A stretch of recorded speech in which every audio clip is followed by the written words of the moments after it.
As misdemeanor crime is being decriminalized in many big cities across the U.S., violent crime is surging to historic levels. Congressman Clay Higgins spent years of his career in law enforcement, and we had a chance to sit down and get his thoughts. Congressman Clay Higgins, thank you for joining us on the Capitol Report. Thank you, Steve. Glad to be here. Congressman, I want to talk to you about rising crime throughout the United States. One of the toughest hit cities is Chicago. Mayor Lori Lightfoot is attributing the rise in carjackings to pure boredom and remote learning.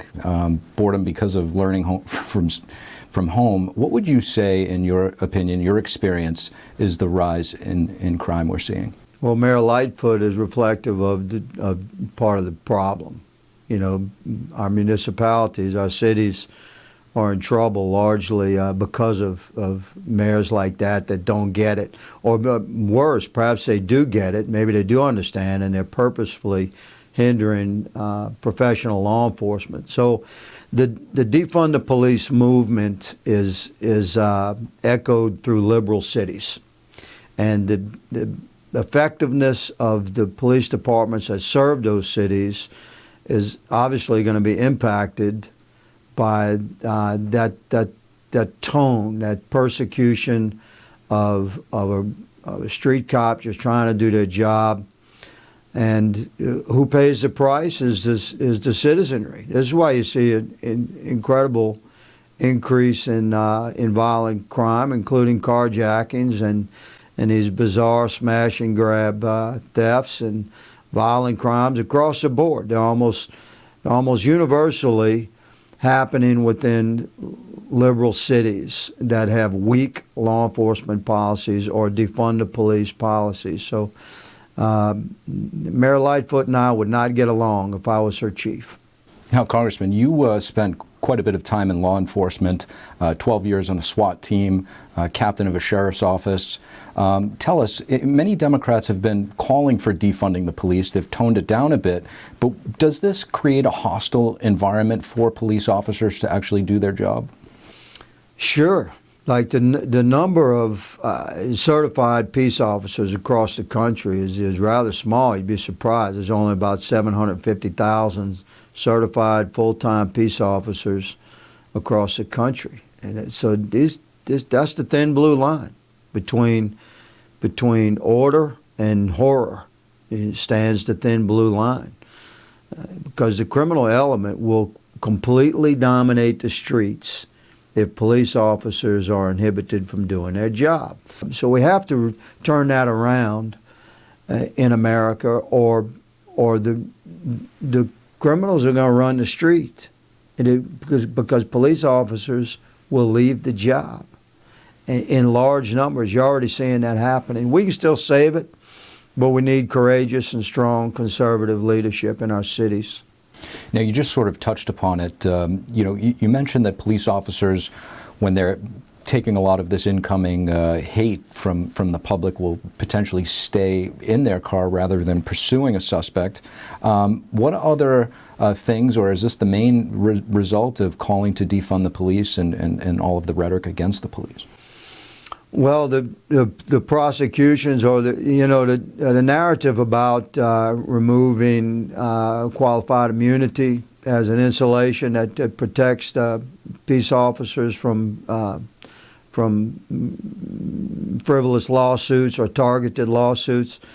America doesn't quite understand what qualified immunity is, and we have to do better about explaining that. But the bottom line is that if a police officer is doing their job within the parameters of his training and department policy, then he's protected from lawsuit, minus the department itself and the legal team that comes with that. So you couldn't sue just that police officer. You would have to sue that police officer for his behavior. If you believe you have a case, if it's a righteous lawsuit, by all means. But now you're suing that police officer and his department and his county or his city, whatever the jurisdictional authority is. Because regular officers, we cannot afford legal teams to defend us against targeted lawsuits. So we are at a turning point right now in America. We're either going to restore law and order in our urban communities and across the country from sea to shining sea by reasonable and compassionate but disciplined and strong law enforcement policy, or we're going to turn our country over to the criminals. America has to make a choice. Congressman Clay Higgins, thank you. Thank you, Steve. Appreciate you. God bless you. Thank you. The fate of Biden's Build Back Better bill. The White House says it's considering a rebranding, while some Democrats are shifting their focus to somewhere else. NTD's Iris Tao has more. President Biden's Build Back Better brand might be no more, or at least the name of it. The White House today confirms the possibility of a name change. Rebranding the bill, a name change, is that something that you've considered and you think would be beneficial? Sure. Look, I think our objective is to determine how much of the president's Build Back Better agenda, whatever you call it, can be moved forward. But President Biden does not seem to be giving up on it. He met with utility CEOs on Wednesday to discuss his BBB agenda. Like the rest of my Build Back Better plan, the clean energy companies of this plan are about lowering prices. Many Democratic senators are frustrated after spending months on the $2 trillion bill, only to see it fall short of passing.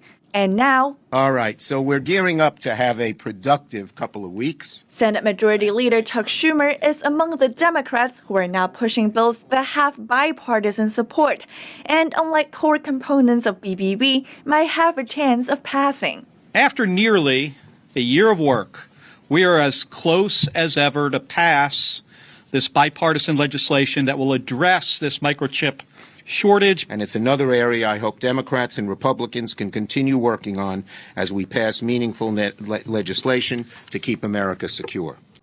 The shift of focus comes as lawmakers are getting ready for re-elections, and they might want to get more actual work done as accomplishments under their belt. Reporting in D.C., Iris Howe, NTD News. 5 states are suing the Biden administration for increasing the minimum wage for federal contractors to $15 per hour.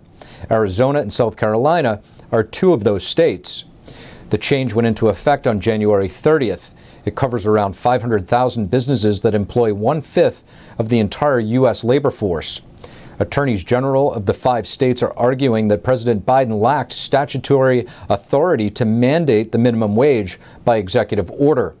The U.S. Senate had rejected Biden's proposal to include a $15 minimum wage in the CCP virus relief package. They voted against it 58-42.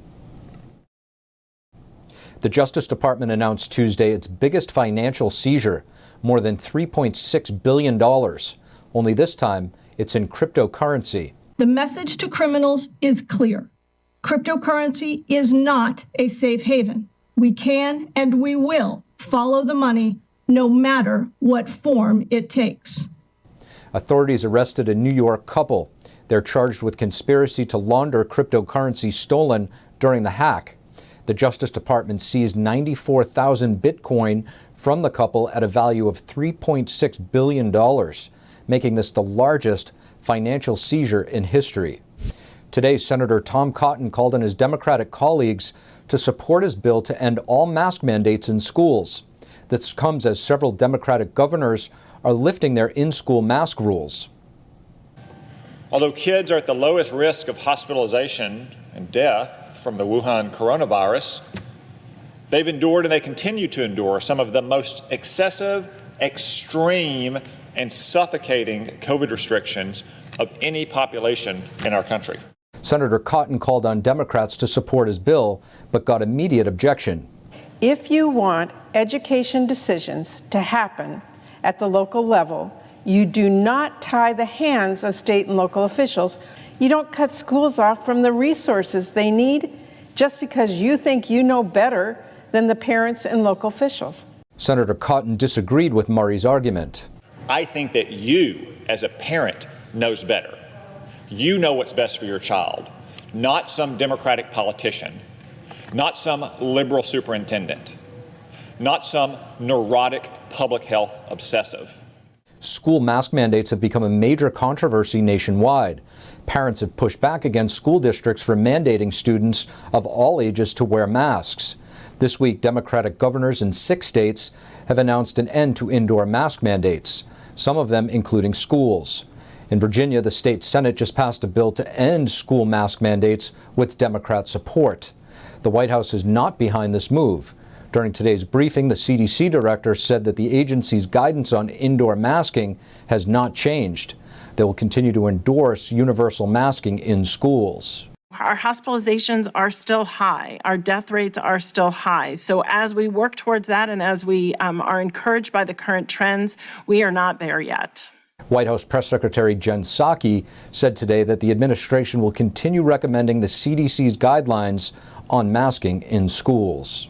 Florida Senator Rick Scott is condemning the Chinese regime for arresting dissidents and religious minorities leading up to the Winter Olympics. He says that arrests in China target those who speak against the regime. The senator's statement came after police arrested an adherent of the spiritual group Falun Gong 3 days before the games started. They also arrested a veteran Hong Kong pro-democracy activist hours before the opening ceremony on February 4th. The Republican lawmaker says that by remaining silent, the International Olympic Committee is complicit in the Chinese Communist Party's human rights abuses.